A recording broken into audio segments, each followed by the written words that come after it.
Olá, queridos irmãos, graça e paz a todos aqueles que têm acompanhado essas nossas lições de EBD. Estamos aqui dando prosseguimento, isso faz parte de um programa de educação bíblica, de escola bíblica dominical, que nesse tempo de pandemia nós temos adaptado e feito através desses vídeos para que nós possamos acompanhar, não perder o costume e nem deixar para trás, não perder o fio da meada, como dizem popularmente, né? Dos nossos estudos bíblicos. Nós que da Igreja Batista da Pedreira, aqui em Belém do Pará, temos esse hábito, esse costume saudável de estudar as Escrituras com muita dedicação, com muito gosto. E eu também quero saudar a todos aqueles que, porventura, mesmo não sendo membros ou frequentadores da Igreja Batista da Pedreira, mas que, porventura, tenham assistido a essas lições, tenham acompanhado, ou que estão acompanhando, ou que, de repente, se deparou com esse vídeo aqui pela primeira vez. Nós estamos trabalhando uma revista que fala sobre a vida do apóstolo Paulo e que lições nós podemos tirar para a nossa vida cristã, enquanto crentes em Cristo Jesus, a partir desse grande homem de Deus que foi Paulo.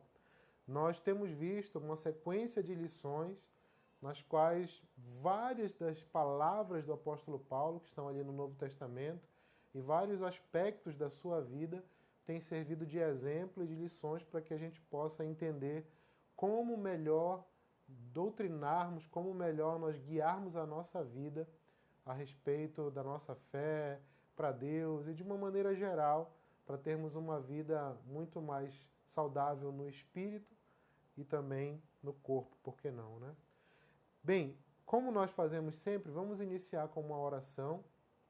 Hoje nós estamos já quase no final da nossa revista, estaremos trabalhando a lição de número 12. Ainda temos apenas mais uma após essa, que será trabalhada no próximo domingo. Mas eu quero que hoje você se junte a mim em oração para pedirmos que não eu, Rafa, mas que o Espírito Santo seja o nosso professor, como a gente sempre faz, para que nós possamos aprender dele diretamente. Amém? Vamos orar. Senhor amado, nós estamos aqui interessados em conhecer mais de Ti. Nós temos a nossa busca pessoal de saber mais quem é o Senhor, como o Senhor se revela a nós, o que o Senhor espera de nós e como melhor podemos Te servir. Temos, Senhor, nesse ímpeto pessoal de cada um, a vontade, o desejo de crescer na fé.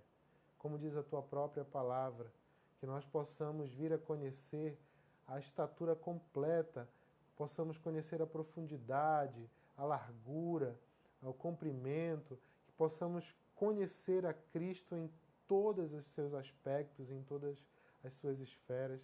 Eu sei, Pai, que talvez uma vida que seja muito curta para conhecermos um Deus que é infinito, que é absoluto, que é grandioso em poder, em palavra, em feitos, em atos e em tudo mais.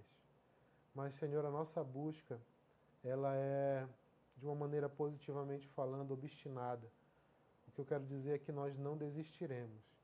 Ainda que muitas coisas queiram nos fazer parar, temos vivido esse tempo de pandemia, nós já vivemos lutas bastante consideráveis aqui, temos vivido, muitos de nós têm enfrentado tempos bem difíceis, mas, Senhor, nós não queremos desistir do propósito de Te buscar e Te conhecer mais e mais. Como sempre te pedimos, Pai, que o Teu Espírito seja o nosso professor nessa aula, nesse tempo de conversa. Que o Teu Espírito seja o nosso guia, nosso doutrinador.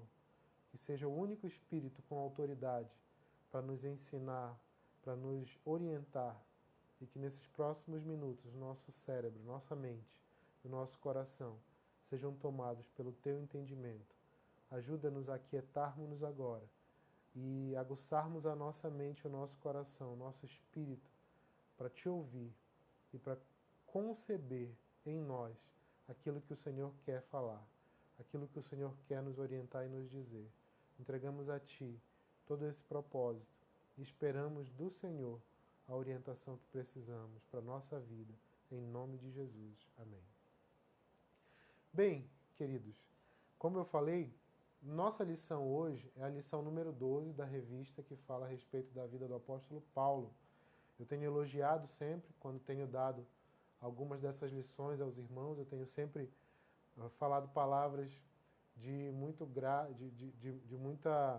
de elogio, de muito louvor com relação ao texto da revista, ao autor da nossa revista, que de uma maneira maestral vem trabalhar a vida de Paulo, mas não de mas ele não faz isso de modo que nós venhamos a pensar apenas na figura histórica de Paulo.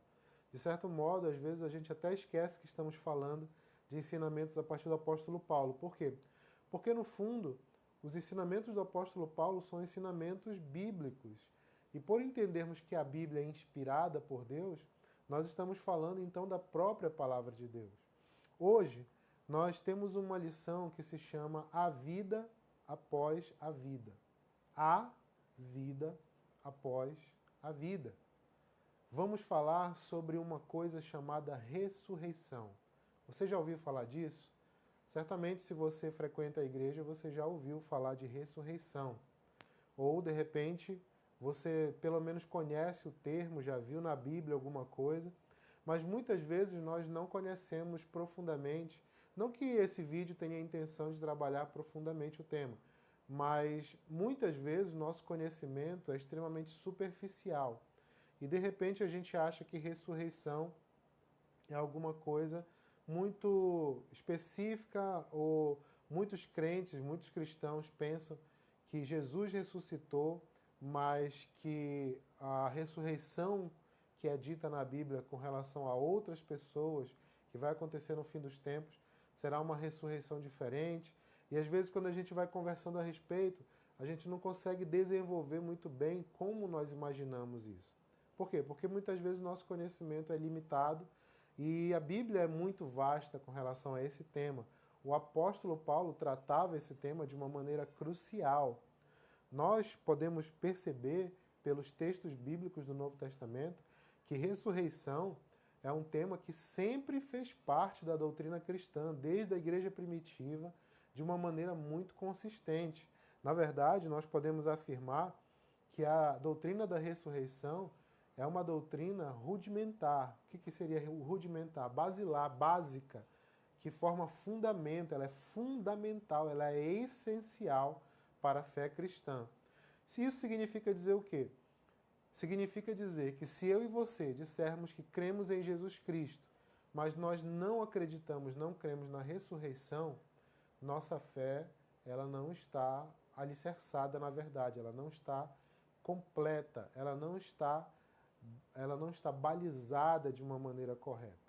Então nós temos o objetivo aqui nessa lição de hoje, vermos um pouco a respeito disso. Como eu disse, nós não vamos trabalhar o tema profundamente, senão a gente teria que fazer uma sequência de lições, muitas horas, teríamos que vasculhar muitos e muitos textos. Eu tenho o objetivo de vasculhar alguns textos aqui, então, de pronto, você deixe logo sua Bíblia separada aí, porque nós vamos dar uma olhada em vários textos bíblicos. Eu vou tentar, ao mesmo tempo, não me estender muito, mas também vou tentar verificar o maior número de textos possíveis com os irmãos. Para quê? Para que a gente possa ter uma base o mais completa, conforme for possível, dentro desse pequeno vídeo que nós estamos produzindo aqui. Nossa primeira meditação dentro dessa lição é o ponto 1. O título desse ponto é A Ressurreição como Suporte da Fé Cristã. Eu acabei de dizer que a doutrina da ressurreição é uma doutrina básica, basilar, fundamental para a fé cristã. Isso sempre foi assim. Não deixe ninguém iludir a sua mente se de repente disser, não, isso começou a acontecer ali a partir do século III, do século IV, ou então eu já vi algumas afirmações absurdas, ou já li algumas afirmações bem infundadas, dizendo que apenas na Idade Média foi quando essa coisa de ressurreição começou a aparecer dentro do cristianismo. Isso não é verdade. Isso mostra que, ou melhor, a Bíblia mostra que todas essas afirmações são inverídicas. A verdade é que, dentro do texto bíblico, dentro do Novo Testamento, nós já temos no comportamento e nas palavras de pessoas que faziam parte da igreja primitiva, ou seja, aqueles primeiros cristãos que existiram logo após a morte e ressurreição de Jesus Cristo, já passaram a ter o discurso e a doutrina da ressurreição sobre o próprio Jesus Cristo e sobre os crentes no final dos tempos como uma doutrina básica. Antes de nós vasculharmos algum texto, eu quero dizer que essa doutrina da ressurreição, ela, para fazermos justiça ao texto bíblico completo, ela vem de um entendimento judaico, ou seja, mesmo no Antigo Testamento, já é trabalhado alguma coisa, e no período intertestamentário, ou seja, aquele período em que acaba o Antigo Testamento e tem início o Novo Testamento com a vinda de Cristo, e a gente tem os relatos nos Evangelhos, esse período chamado de intertestamentário, que durou aí um pouco mais de 400 anos, mais ou menos, esse período também cultivou uma formatação um pouco mais objetiva, um pouco mais alicerçada a respeito da doutrina da ressurreição dentro do judaísmo. Mas eu estou só falando isso aqui a princípio porque nós não vamos trabalhar hoje nenhum texto do Antigo Testamento. Nós poderíamos, temos vários que poderíamos verificar. Mas nosso objetivo aqui é trabalhar ensinos a respeito ou a partir da vida do apóstolo Paulo. O apóstolo Paulo tratou bastante a respeito desse tema da vida após a vida, né? Da ressurreição. E o nosso objetivo, então, daqui para frente, é trabalhar no Novo Testamento. Então, eu estou dizendo isso para registro, para conhecimento de todos, para que a gente não venha a pensar ou deixar ninguém nos enganar de que essa doutrina da ressurreição foi uma doutrina inventada na Idade Média ou ainda nos primeiros séculos da era cristã, nada disso. Nós temos a doutrina bem montada dentro do texto bíblico, o apóstolo Paulo trabalhando ela de uma maneira muito, muito, muito importante, e nós temos a vida da igreja primitiva girando em torno disso. A gente vai ver como é que isso aconteceu. Bem, eu falei que o nosso primeiro ponto é a ressurreição como suporte da fé cristã. Ressurreição é um termo que vai aparecer no Novo Testamento muitas vezes. Mas eu quero que nós comecemos abrindo no livro de Atos. Então, abra sua Bíblia no livro de Atos dos Apóstolos, no capítulo 24, e eu quero ler com vocês, por enquanto, só o versículo 15. Então, Atos 24, versículo 15. Como eu sempre gosto de frisar, isso é um vídeo, foi gravado, você está assistindo aí. Então, se você... eu vou falar o texto, eu vou falar o endereço do texto bíblico e rapidamente, assim que eu encontrar na minha Bíblia, eu já vou ler. Se você demorar um pouquinho mais para encontrar, use do seu recurso da mídia, dê uma pausa no vídeo, vá buscar o texto para você poder acompanhar juntamente se você quiser. Eu estou lendo aqui numa Bíblia que tem a tradução da Nova Versão Internacional, tá? Então, Atos 24, Atos 24, versículo 15 diz assim: E tenho em Deus a mesma esperança desses homens, de que haverá ressurreição, tanto de justos como de injustos. Bem, eu escolhi começar por esse texto, e você que puder acompanhar no PDF da revista que nós estamos seguindo, você vai ver que o autor coloca esse como um dos primeiros textos trabalhados também, porque esse texto fala logo a respeito daquilo que nós chamamos em teologia de ressurreição geral. O que é a ressurreição geral? A ressurreição geral é a ideia de que todos ressuscitarão um dia. Ou seja, a ressurreição não é uma promessa de uma dádiva apenas para cristãos. Apesar de que nós vamos verificar isso daqui a pouquinho, de que a ressurreição dos crentes, ou seja, dos que creem em Jesus Cristo, ela é uma ressurreição para uma vida diferenciada. E a ressurreição daqueles que não morrem em Cristo, ela é uma ressurreição para um julgamento que será de condenação. Então isso fique bastante claro, que todos ressuscitarão um dia. Vou ler de novo o versículo para a gente entender isso por completo. Isso aqui é o apóstolo Paulo perante Félix, fazendo a sua defesa, o seu discurso ali, e ele, claro, sempre muito perspicaz, muito hábil na sua missão de pregar o evangelho. Ele nunca se defende de uma maneira pessoal, sem deixar toda a plateia e todas as autoridades que o escutam com uma porção do Evangelho, né? E ele esclarece aqui, versículo 15 do capítulo 24 de Atos. E tenho em Deus a mesma esperança desses homens, de que haverá ressurreição, tanto de justos como de injustos. Então todos ressuscitarão. Legal, todos ressuscitarão, mas com base em que eu posso crer nisso? Aí vamos dar um pulo aí para frente na nossa Bíblia, em Romanos, capítulo 6, versículo 5. Romanos, capítulo 6, versículo 5. Diz assim: se dessa forma fomos unidos a ele na semelhança da sua morte, certamente o seremos também na semelhança da sua ressurreição. Ele está falando de quem? De Cristo. Se nós fomos unidos a Cristo na semelhança da sua morte, também o seremos reunidos a ele na semelhança da sua ressurreição. Mais um outro texto, e eu quero já explicar por que esses textos justificam o tema da ressurreição de uma maneira clara. 1 aos Coríntios, capítulo 15,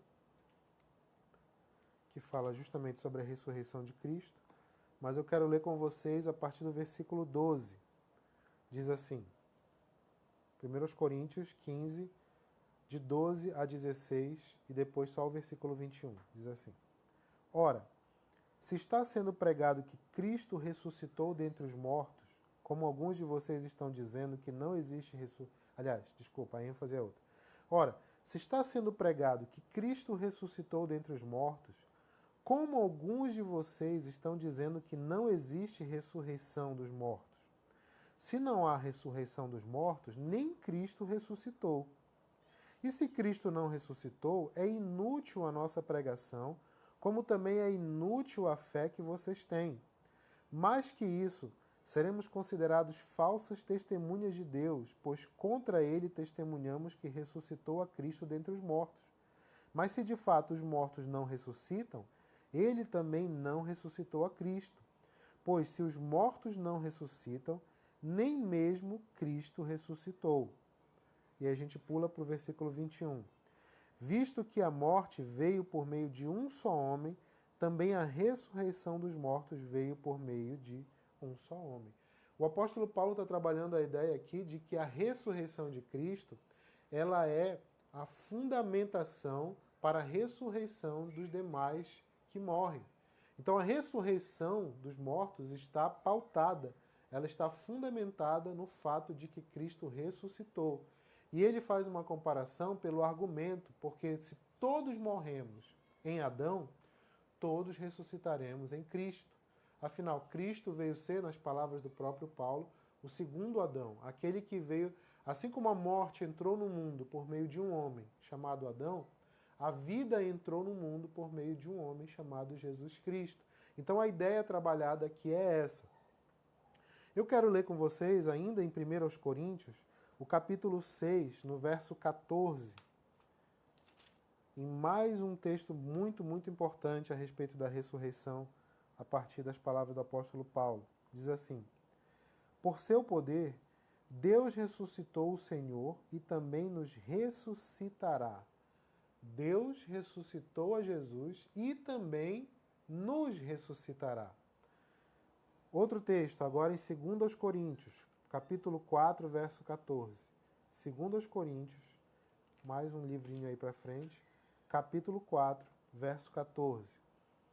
Porque sabemos que aquele que ressuscitou o Senhor Jesus dentre os mortos, também nos ressuscitará com Jesus e nos apresentará com vocês. Então, olha só, o Deus que ressuscitou a Jesus ressuscitará a nós também. Veja que a ressurreição de Jesus está intimamente ligada, na verdade, ela é a base da ressurreição dos demais. Todos ressuscitarão um dia, mas é a ressurreição de Cristo que abriu o caminho para isso.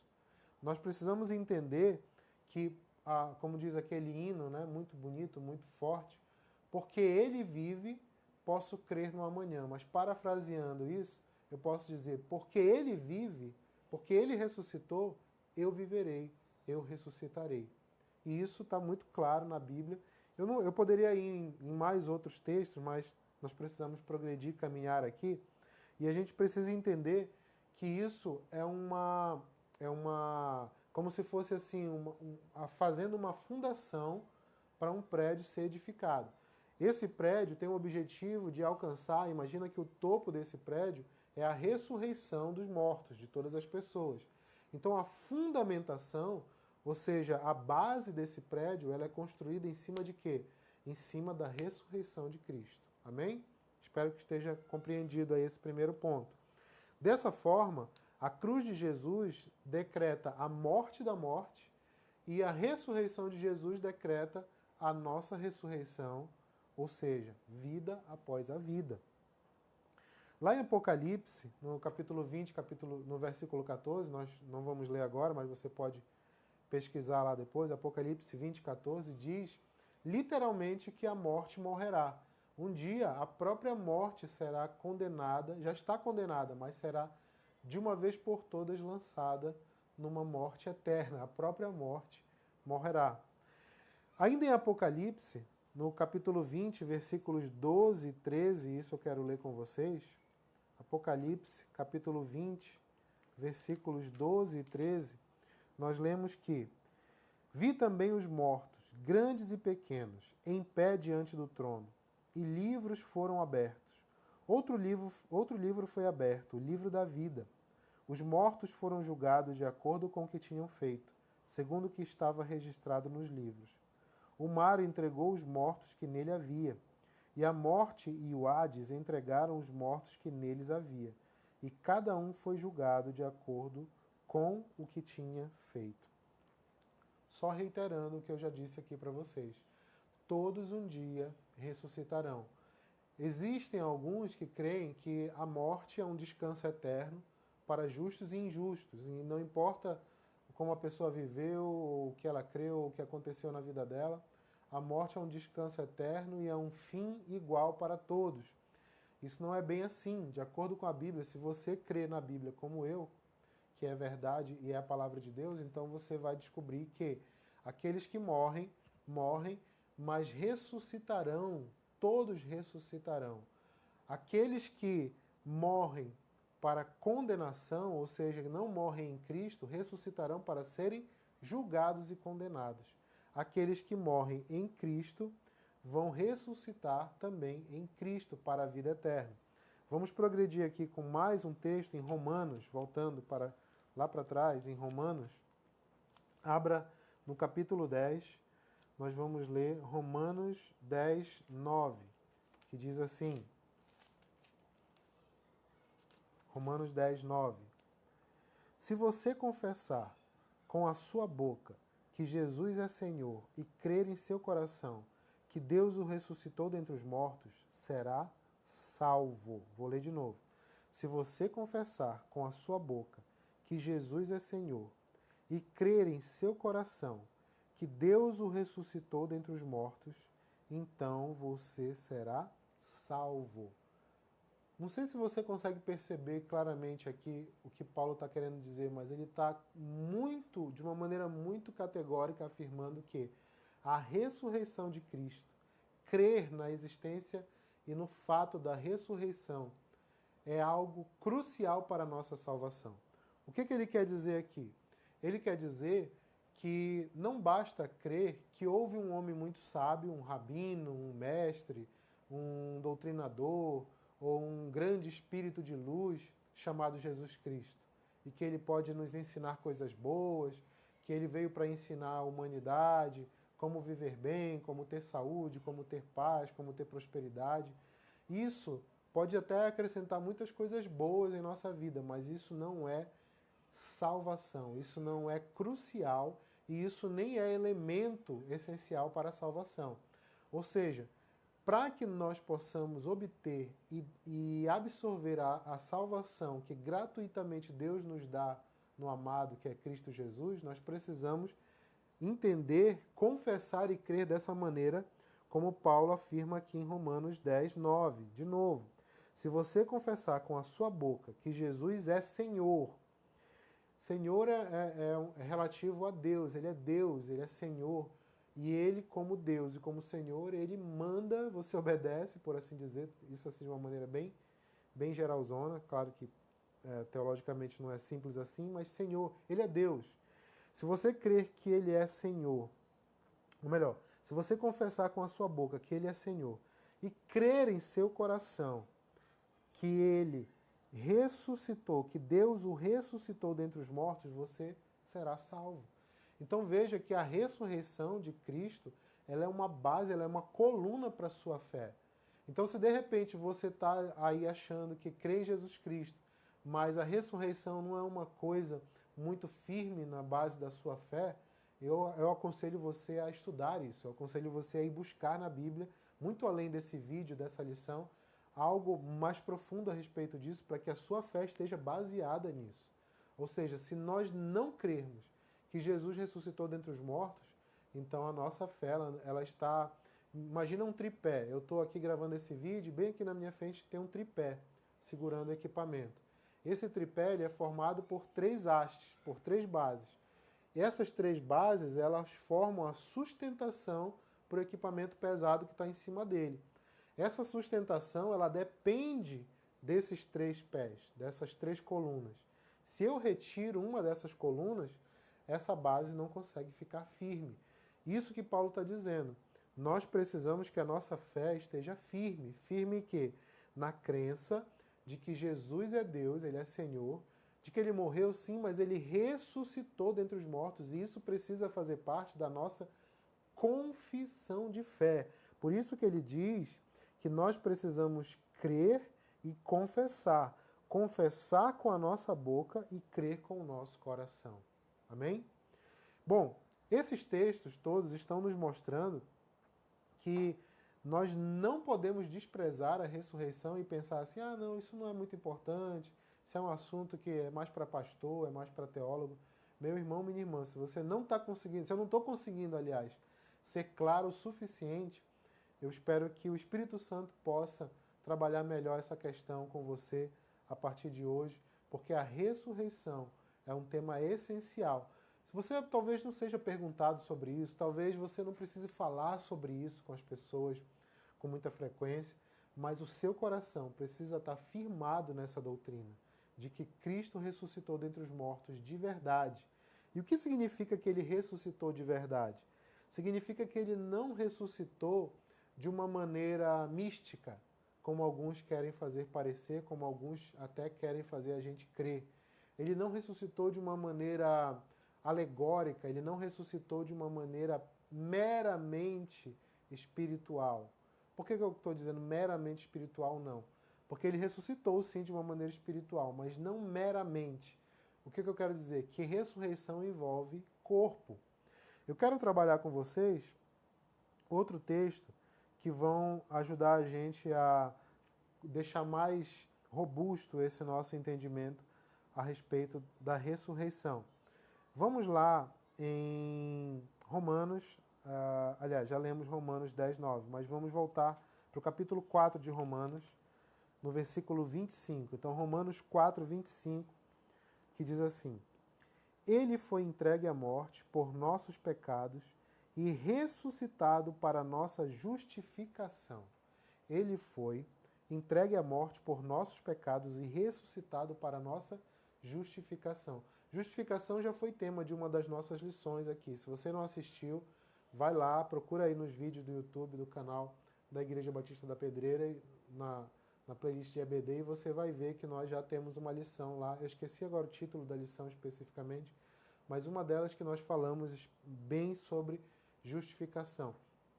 E a justificação está pautada, segundo o texto de Romanos, capítulo 4, verso 25, na ressurreição de Cristo. Ou seja, Jesus ressuscitou para a nossa justificação. Se ele não ressuscita, não somos justificados.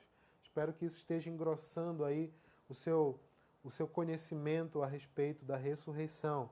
Mais texto bíblico, eu vou ler bastante com vocês, porque eu não quero que vocês pensem que ressurreição é tema trabalhado em doutrina de igreja sem respaldo bíblico, ou que foi inventado na Idade Média, ou que foi invenção de um ou de outro, ou que isso aqui é coisa que não é muito importante na Bíblia, mas eu quero provar para vocês que é tema central. 1 Coríntios, capítulo 15, versos 14 e 17, diz assim: E, se Cristo não ressuscitou, é inútil a nossa pregação, como também é inútil a fé que vocês têm. E agora o 17. E se Cristo não ressuscitou, inútil é a fé que vocês têm e ainda estão em seus pecados. Simples assim. Se Cristo não ressuscitou, todo o teu esforço religioso, toda a tua oratória eclesiástica, toda a tua frequência às igrejas, todas as orações, toda a tua fé, toda a tua piedade tem sido simplesmente em vão. Ou seja, a ressurreição de Cristo é essencial à sua fé, à sua justificação, à minha e à sua salvação. Amém? Bom, isso ficou claro para a gente, né? Tem muito texto ainda que poderia ser trabalhado no Novo Testamento, mas, como eu falei, para esse vídeo não ficar ainda mais extenso, a gente não vai conseguir ver tudo. Mas nós precisamos entender que trabalhar, ou melhor, crer na ressurreição e declarar, confessar Jesus Cristo ressurreto dentre os mortos, isso completa a nossa crença, a nossa fé cristã e torna ela bem fundamentada, tá? Então esse é o nosso ponto 1, ponto primeiro. Nós vamos agora para um segundo ponto, que vai trabalhar agora um pouco a forma. Bem, já entendemos que Cristo ressuscitou, já entendemos que todos ressuscitarão, e já entendemos que todos só podem ressuscitar porque Cristo ressuscitou.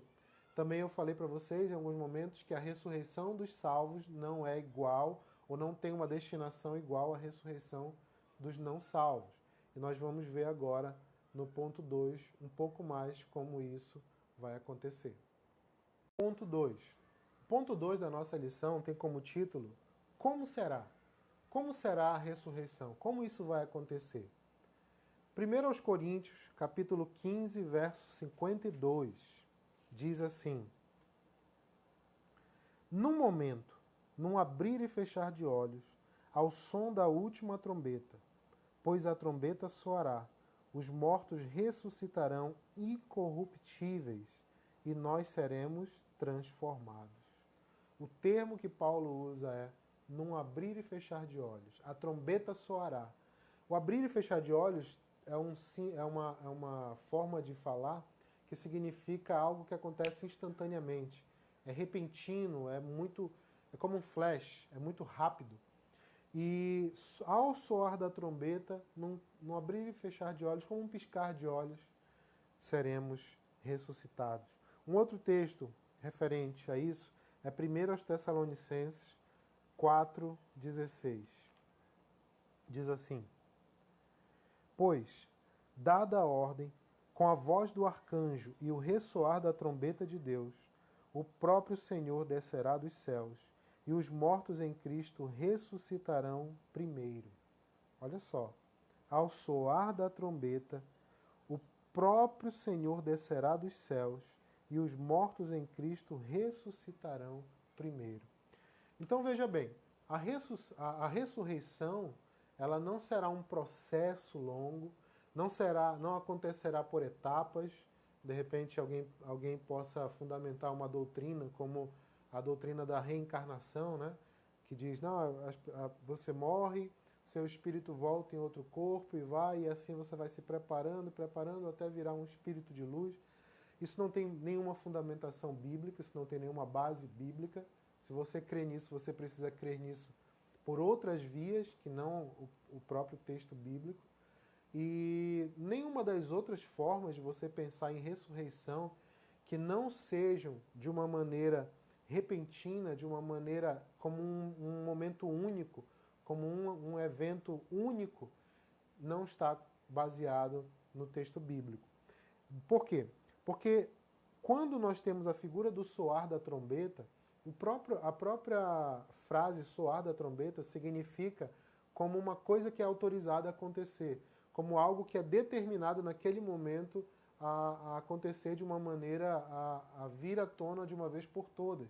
Então soa a trombeta e num piscar de olhos, repentinamente, somos ressuscitados, somos transformados, né?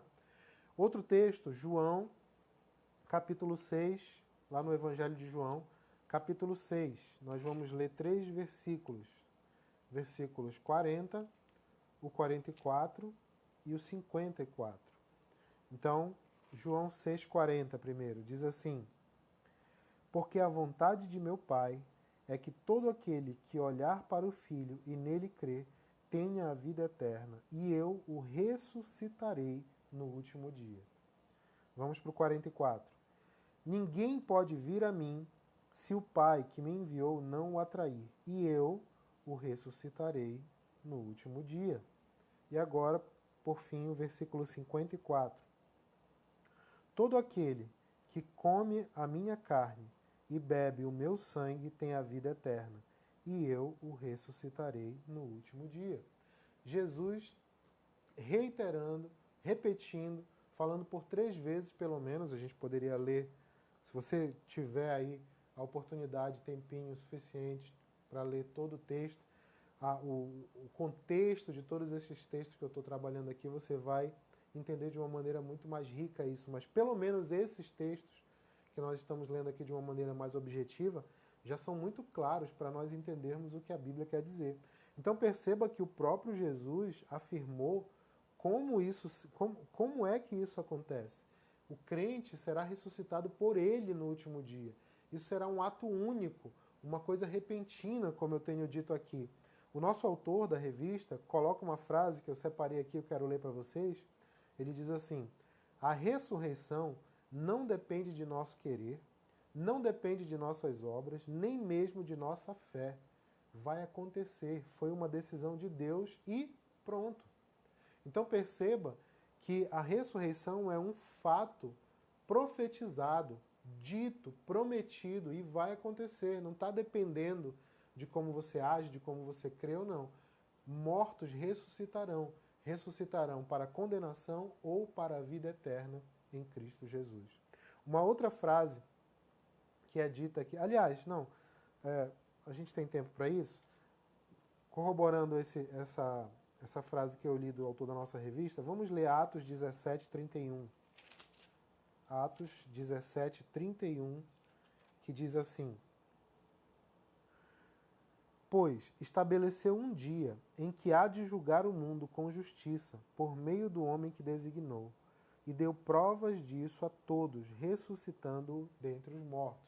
Só para dar ainda mais uma fechadinha na sua certeza a respeito do que eu tenho dito e afirmado, e estou repetindo aqui insistentemente, que a cadeia de inteligência por trás disso tudo é: Jesus ressuscitou e isso é respaldo para a ressurreição de todos.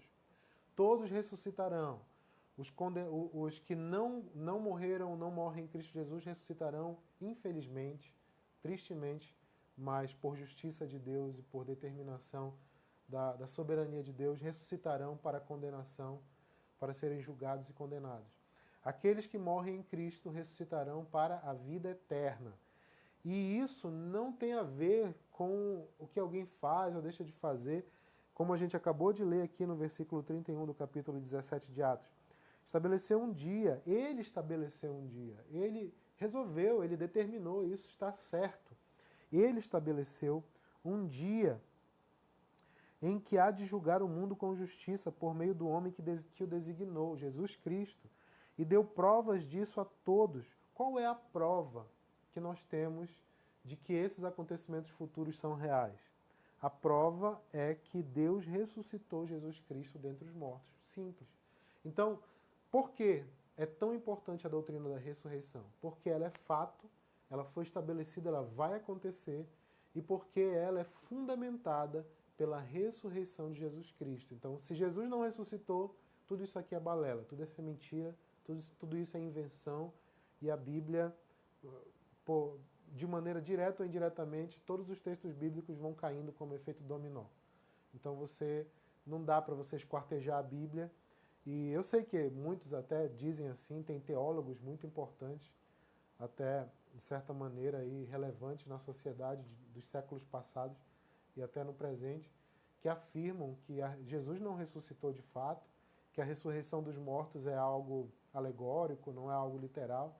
Mas é tão impressionante como esses homens podem afirmar ser cristãos e ver tantos textos bíblicos que são tão objetivos, tão diretos, dizendo justamente que isso é fundamental, crer que seja literal, para que seja verdade a Bíblia como um todo.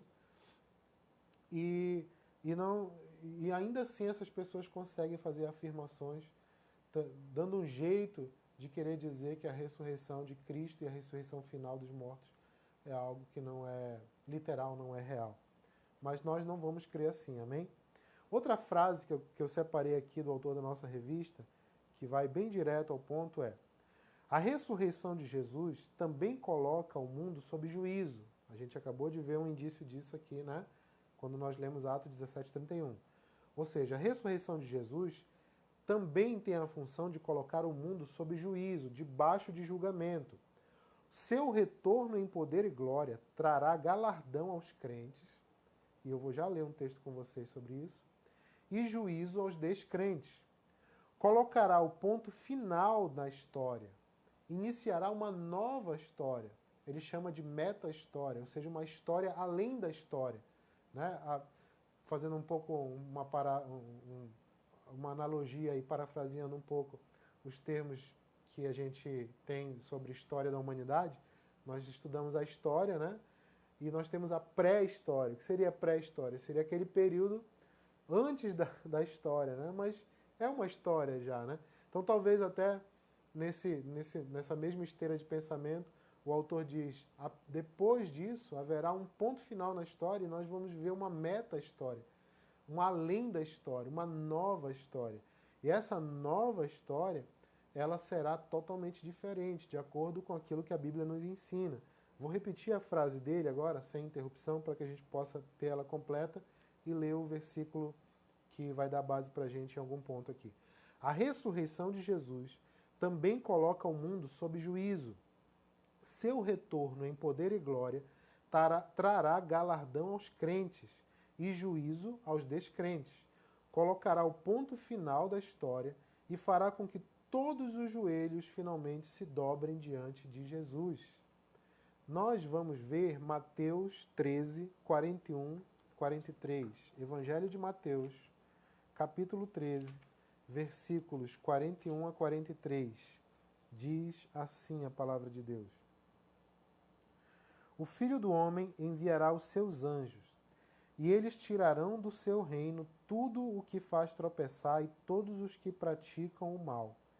Eles os lançarão na fornalha ardente, onde haverá choro e ranger de dentes. Então os justos brilharão como o sol no reino de seu Pai. Aquele que tem ouvidos, ouça. Aquele que tem ouvidos, ouça essa verdade enquanto é tempo. Essa é uma verdade. Essa é a fundamentação da nossa fé, da nossa pregação. Isso é muito importante que eu e você creiamos e nos agarremos nessa verdade de uma maneira tão forte que isso exale dos nossos poros, que o nosso interior exale isso de modo cotidiano para que mais e mais pessoas possam entender essa verdade. É desesperador saber que muitas e muitas pessoas não creem nisso e assim estão colocando um selo, um destino para toda a sua eternidade de uma maneira tão, assim como jogar fora. A salvação em Cristo, ela é oferecida gratuitamente. Ela não exige de nós um sacrifício, um esforço, não é algo que precisa que a gente adquira um conhecimento místico sobrenatural, não é algo que exige de nós que a gente caminhe descalço até algum lugar de peregrinação, não exige nenhum tipo de sacrifício próprio, não precisamos morrer por isso, não precisamos fazer nenhuma nova aventura na humanidade, simplesmente entender, confessar, crer naquilo que Jesus Cristo é, naquilo que Ele fez e naquilo que Ele fará em todos os aspectos bíblicos, é viver para isso. É interessante perceber, eu tenho dito isso, eu creio nisso, que crer em Jesus só traz coisa boa. Num desses outros vídeos da nossa lição, das nossas lições, eu falei que pode trazer perseguição, pode trazer muitas vezes situações difíceis e conflitos, mas a Bíblia é categórica. Todas as coisas cooperam para o bem daqueles que amam a Deus. Então, se você entrega a sua vida para Jesus, ainda que você enfrente perseguições, morte até se você se torna um mártir, se você morre por causa da sua fé, isso é bom, isso é produtivo, isso tem um rendimento eterno, isso é bom para os que creem.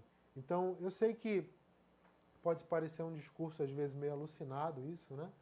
Pedro, Paulo tinham esse discurso que, de uma maneira, dentro dos padrões mundanos, a gente pode imaginar, não, isso é muito alucinado, um discurso desse, dizer, para mim, viver é Cristo e o morrer é lucro, ou seja, se eu morrer eu estou no lucro, eu estou bem, morrer é legal para mim, porque eu morro em Cristo. Isso é loucura, né? Para o mundo é loucura. Mas nós precisamos ensinar as pessoas ao nosso redor, e eu uso essa palavra com uma certa frequência, eu uso ela cautelosamente, mas é o termo que talvez chame a atenção para exatamente o que eu quero dizer. Nós precisamos anunciar isso desesperadamente. É desesperador você imaginar e ficar remoendo essa realidade de que pessoas ao seu redor, seu filho, seu pai, sua mãe, seu irmão, seus parentes, seus vizinhos, pessoas que você ama, que você gosta, de repente podem ser pessoas tão boas, mas eles carecem de salvação. Isso é desesperador. E nós não podemos mudar a mente de ninguém, a gente não consegue entrar na mente de ninguém, mas assim como nós um dia fomos mudados, nós precisamos ser gratos. Cada um tem a sua história, cada um tem seu testemunho. Alguém um dia falou de Jesus para você. A minha mãe um dia me falou de Jesus quando eu era, sei lá, talvez ainda nem andava, nem falava, e a minha mãe já falava de Jesus para mim, com certeza. E isso foi tão cedo na minha vida que eu nem sei dizer o dia em que eu ouvi pela primeira vez de Cristo. E eu sou muito grato à minha mãe por isso. Ela me deu essa fé, ela me criou nessa fé e me apresentou a Jesus Cristo. Mas aprendendo de Cristo, da minha mãe, não me permitiu automaticamente herdar a fé dela sem que eu tivesse um encontro com Jesus. Então, um dia, outras pessoas, a minha mãe formou aquele fundamento principal e outras pessoas foram colocando outros tijolinhos que foram construindo até que eu entregasse a minha vida por completo a Jesus. E cada um tem a sua história. Talvez você não teve uma mãe que fez isso, um pai que fez isso, que lhe criou nessa doutrina da fé, mas em algum momento alguém falou para você sobre isso. De repente você assistiu um vídeo, de repente você ouviu uma pregação em algum lugar, você foi numa igreja, de repente um amigo testemunhou, mas é muito importante que você seja grato o suficiente pelo que aconteceu na sua vida, se você já recebeu a salvação em Cristo, para que você consiga minimamente se desesperar pelo fato de outras pessoas ainda não terem crido em Jesus. Por quê? Porque crer em Jesus só traz coisas boas, principalmente o fato de que há uma segurança eterna para aqueles que creem. Ressuscitaremos um dia. Os que não creem também ressuscitarão, como eu tenho dito. Mas nós, os que cremos, ressuscitaremos para a vida eterna. Uma vida de eterna vida. E aqueles que não creem em Jesus, tristemente, ressuscitarão para aquilo que a Bíblia chama de a segunda morte ou a morte eterna. Enfim. Então, nós temos muitos e muitos textos que nos mostram como todo esse entendimento, o escopo a respeito da ressurreição funciona. Em Mateus 25, e aí eu não quero ler isso com vocês agora, mas eu quero incentivar fortemente que cada um de vocês leia o capítulo 25 de Mateus, pode ler o capítulo todo, porque o capítulo todo é muito interessante a respeito desse tema. Jesus ali fala a respeito disso, de como acontecerão as coisas no fim, como vai ser essa história toda, o julgamento, a segunda vinda. Ele dá ali algumas parábolas que nos dão entendimento bem pesados, mas muito claros de como nós devemos agir agora para garantir o nosso futuro. Esse entendimento se resume que quando chegar o grande dia, será um dia, como eu falei, um abrir e piscar, ou melhor, um abrir e fechar de olhos, como um piscar de olhos, como um flash, uma coisa muito rápida, como um raio, um relâmpago. Isso é tão rápido que não haverá tempo para trabalhar alguma coisa paulatinamente. O tempo de trabalhar é agora. E quando chegar esse dia, será dia feliz para aquele que crê, mas triste dia para aquele que não crê. Dia feliz aos salvos, triste destino aos perdidos. Então, meu irmão, minha irmã, como será esse dia para nós? Aliás, internaliza essa pergunta, individualiza ela, e eu vou fazer. Como será esse dia para você? Esse dia vai ser um dia feliz ou esse dia vai ser um dia onde inicia grande lamento na sua eternidade? Fica com a opção primeira, fica com a opção A, dia feliz. O que eu preciso fazer para que seja um dia feliz? Eu preciso crer em Jesus Cristo como meu Senhor e Salvador, entregar a minha vida a Ele. Para isso eu aconselho, se você nunca fez essa escolha, que você procure uma igreja o mais rápido possível, mas você pode fazer essa decisão agora. Jesus te ouve, fala com Ele. E se você já crê em Cristo, se você já entregou a sua vida a Ele, completa a tua fé, crendo e entendendo sobre a ressurreição, porque um dia você vai ressuscitar, mas você só vai ressuscitar porque Cristo ressuscitou. Não deixe a sua fé deturpada, completa ela, para que você tenha segurança para aquele dia final. Com isso, nós vamos para o último ponto da nossa lição, ponto 3, que diz assim: o que acontecerá? É uma pergunta. O autor da revista coloca o que acontecerá. Primeiro, a ressurreição é o suporte da fé cristã. Segundo, como será esse dia? Já vimos como será. E a terceiro ponto, última pergunta é: o que acontecerá? Eu vou encadear de uma maneira muito breve para que a gente possa concluir e vou deixar alguns textos bíblicos para que vocês possam verificar com cuidado aí onde vocês estão. Então vocês podem finalizar o vídeo, anotar enquanto eu falo só os endereços bíblicos e vocês podem checar aí assim que encerrar o vídeo, ou se vocês preferirem podem ir dando pausa e verificando imediatamente. O que acontecerá? Em primeiro lugar, quando Cristo retornar, os crentes que morreram serão ressuscitados e virão com Ele. E aí você pode ler isso, nós já lemos, mas você pode ler lá com essa ênfase. 1 Coríntios 15, 52 e 1 Tessalonicenses 4,16. Você lendo essas duas passagens, você vai perceber que quando Cristo retornar, os crentes que morreram serão ressuscitados e virão com Ele. Em segundo lugar, os que estiverem vivos serão transformados. Transformados. A gente vai já falar sobre essa palavra e o que isso significa, transformação. Isso está lá em 1 Coríntios 15, de 41 a 53 e 1 Tessalonicenses 4,17. Em terceiro lugar, os ressuscitados e os transformados terão corpos glorificados. E esse termo completa o termo que eu falei, transformação. Glorificação completa o termo transformação. Por quê? Porque é um encadeamento. Ressuscitados e então transformados para quê? Para corpos glorificados. Dá uma pausinha aí e lê 1 Coríntios 15, 42 a 49, para você ver bem isso. Muita gente pergunta, e é uma dúvida real de muitos de nós, né? Para não dizer de todos nós, porque não há como ter certeza ainda desse lado daqui da vida. Como serão esses corpos? Como serão corpos glorificados? Ok, a Bíblia está dizendo que nós morreremos, com esse nosso corpo aqui vai morrer, nós seremos ressuscitados e então transformados para obtermos novos corpos. E esses novos corpos são chamados de corpos glorificados. Como serão esses corpos glorificados? Interessante que lá em 1 Coríntios 15, 35, Paulo contemplou essa pergunta. que muita gente poderia fazer essa pergunta. E nós temos algumas informações a respeito disso. Primeiro, nós temos a informação, em 1 Coríntios 15, 49, de que o corpo glorificado será a imagem do homem celestial, ou seja, Cristo. Teremos a imagem do Cristo glorificado. Primeira carta de João, capítulo 3, versículo 2 diz: seremos semelhantes a Ele, a Jesus.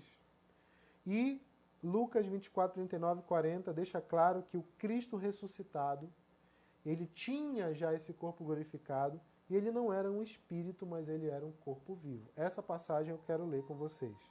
Lucas, como eu falei, 24, 39 a 40.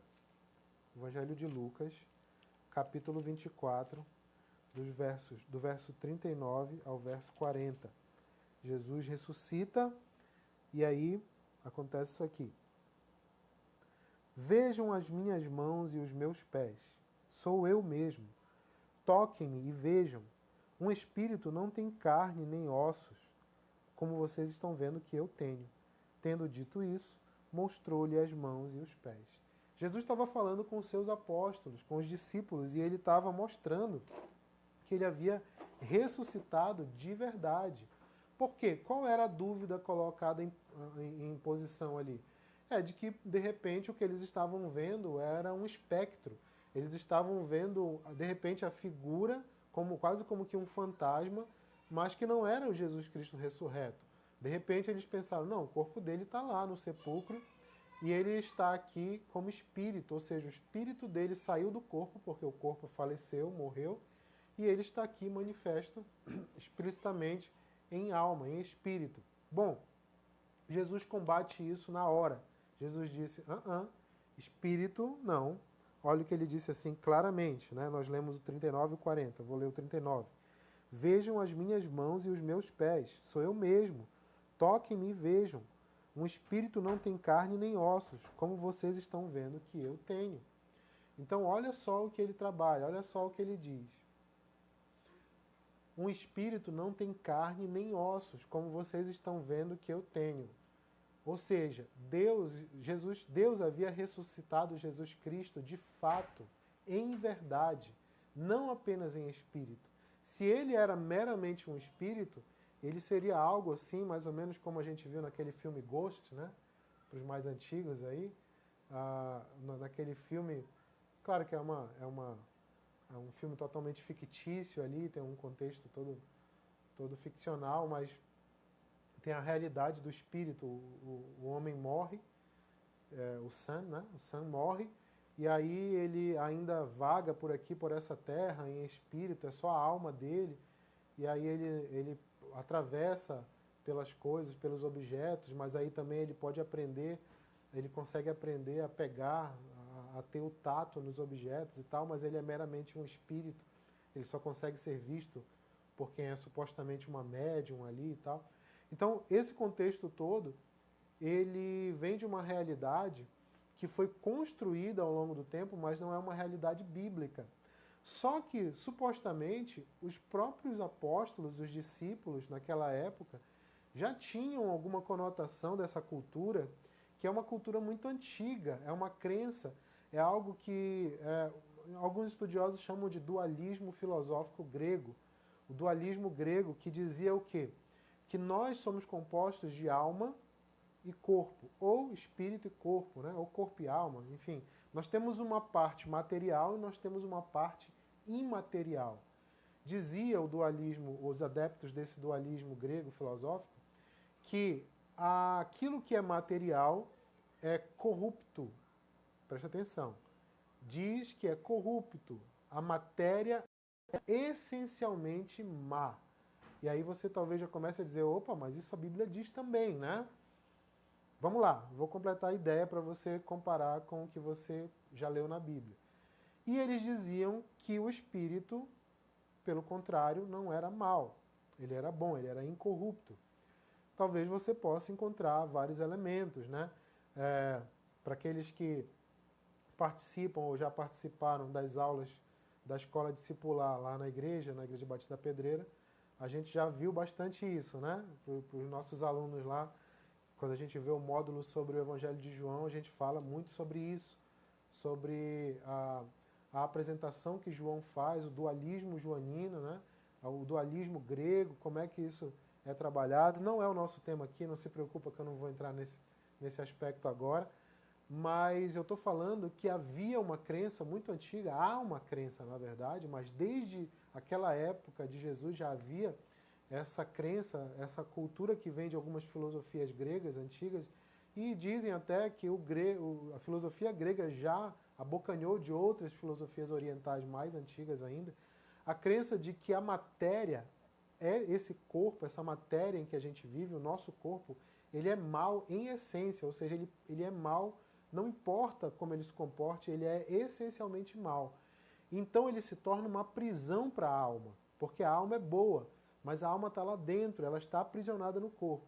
Dessa forma, o raciocínio que segue daí é de que quando nós morremos, o corpo morre e a nossa alma finalmente se torna livre.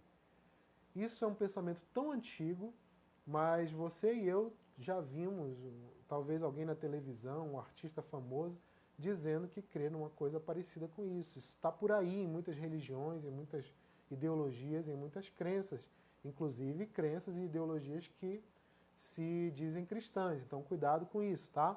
Eu estou frisando isso porque a ressurreição de Jesus, essencialmente, não foi uma ressurreição meramente espiritual, ela foi uma ressurreição corpórea. Lembra da passagem em que as mulheres chegam ao túmulo de Jesus, a pedra está já rolada e o túmulo está vazio. Não existe corpo lá. O corpo de Jesus, ele não ficou apodrecendo enquanto a alma ressuscitou. Como eu disse já aqui no estudo, no vídeo, existem até teólogos muito proeminentes que dizem que a ressurreição de Jesus ela foi mística, foi espiritual, outros dizem que foi até uma ressurreição psicológica. Alguns chegam ao ponto de afirmar que Jesus ressuscitou no coração daqueles que creem. E isso aí significa negar, como eu disse, um efeito dominó, as verdades bíblicas uma atrás da outra, porque uma vai dependendo da outra. E se você nega isso, cai um monte e a Bíblia se torna apenas um livro de fantasia e de talvez uma história para boi dormir, como dizem popularmente, né? Bem, meus irmãos, eu espero que tenha ficado claro que a respeito da ressurreição, nós precisamos fundamentar a nossa fé na ressurreição de Jesus Cristo e entender, compreender que o Cristo ressuscitado é o que nos garante para que nós tenhamos a ressurreição para a vida eterna. Nós temos a triste realidade de que muitos não creem nessa verdade e não usufruem dela por causa disso. Mas nós precisamos, diante dessa verdade que nós entendemos, tomar duas atitudes principais. A primeira é, precisamos viver como quem tem a noção completa, precisa, de que um dia ressuscitaremos para a vida eterna. O que eu quero dizer? Não viva a sua vida como se a vida fosse só aqui. Não viva a sua vida como se o túmulo fosse o seu destino final. A gente vai ver a morte de pessoas queridas e a gente visita, vai aos funerais, vai aos velórios, ou seja, se faz velório, se faz culto fúnebre, se faz... Enfim, nós vamos aos cemitérios e nós encontramos pessoas que estão... aliás, nós encontramos as lápides, os nomes de pessoas que estão enterradas ali, mas se a gente cavar, a gente vai encontrar ali o quê? Um corpo putrefato, né? Um corpo apodrecido, ossos, pele apodrecida, um resto mortal de um corpo material. Mas, biblicamente, nós entendemos e nós sabemos que um dia cada nomezinho daquelas lápides será ressuscitado. Eu e você, um dia vamos estar numas lápides dessa, a menos que Cristo retorne antes e nós vamos ser ressuscitados também. A grande diferença é que alguns ressuscitarão para uma segunda morte, a morte eterna, e outros ressuscitarão, eu espero que você esteja incluído nisso, para a vida eterna. E nós precisamos, como eu estava dizendo, ter essa consciência, essa é a nossa primeira atitude, ter isso firme, essa realidade firme, para que nós não vivamos a vida como quem diz, é aqui e acabou, né? Como lemas de alguns que viveram loucamente, como alguns que diziam, viva intensamente, morra jovem, como se a vida fosse só aqui e vale a pena, tudo vale a pena, viver de qualquer jeito, estragar toda uma oportunidade de vida. Não faça isso. Viva a sua vida com consciência de que o que você produz em vida gerará efeitos e ecoará pela eternidade, como já disse alguém, né? A outra atitude, a segunda atitude que nós devemos ter diante dessa realidade é: eu e você precisamos nos conscientizar de que nós temos o condão, nós temos a condição de anunciar isso para todas as pessoas, para o mundo inteiro, para todos aqueles que ainda não conhecem essa verdade. Então, cada um pode fazer a sua escolha e nós não podemos nem devemos obrigar ninguém a nada. Nós devemos ser muito mansos, humildes, gentis, mas nós devemos ser bons com as pessoas. Ser bom com alguém significa não privá-la da verdade mais valiosa que ela pode receber em vida, que é a verdade de que ela pode ressuscitar um dia para a vida eterna em vez de para a condenação eterna. Amém? Vamos tomar essas duas atitudes, vamos viver para essa realidade. E se você já tem a consciência disso, faça parte disso de uma maneira mais veemente, mais forte, mais real. E se você está ouvindo sobre essa realidade aqui pela primeira vez, faz essa decisão agora. Eu quero orar no final aqui, para nós encerrarmos, mas eu quero orar especialmente com você que de repente está ouvindo sobre tudo isso pela primeira vez. E você pode acompanhar essa oração na sua mente, feche os seus olhos e vamos orar. Querido Deus, obrigado pela Tua palavra, porque sem ela a gente não saberia de mistérios que estão além dessa vida. A Tua palavra nos esclarece, ela nos dá paz. Eu sei, Senhor, e eu estou tendo a certeza de que pessoas que estão ouvindo essa palavra hoje nessa lição estão recebendo, sentindo alguma coisa no seu coração e talvez alguém esteja dizendo: que é isso que eu estou sentindo? Por que eu estou ouvindo essas palavras e esse sentimento está estranho, está diferente? Eu nunca senti dessa forma.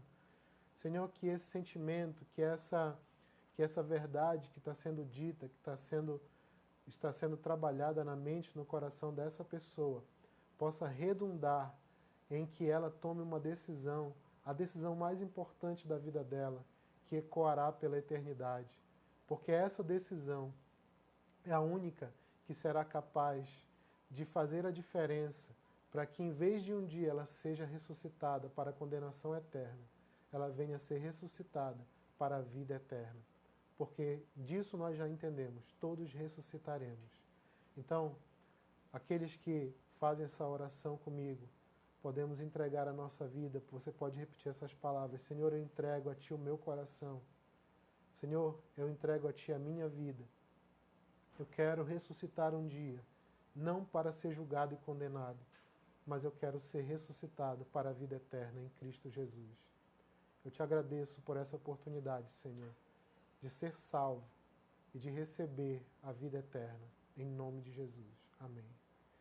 Meu irmão, minha irmã, se você já é crente em Jesus Cristo, eu te aconselho a aprofundar esse estudo, leia a sua Bíblia, assiste de novo esse vídeo se for necessário, vai atrás e pesquise, pergunte para o seu pastor, pergunte para o seu professor de EBD, pergunte mais sobre esse tema, para que você possa se enriquecer dessa verdade. Lembra, é um tripé.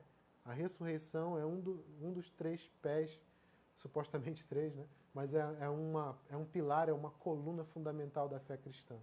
E para você, meu irmão, minha irmã, que de repente ainda não tinha tomado essa decisão, mas agora tomou e se tornou assim mais um irmão em Cristo para a família de Deus, eu quero aconselhar você que você procure uma igreja, que você procure uma comunidade, um lugar em que você possa aprender mais sobre Jesus, mais sobre a Bíblia.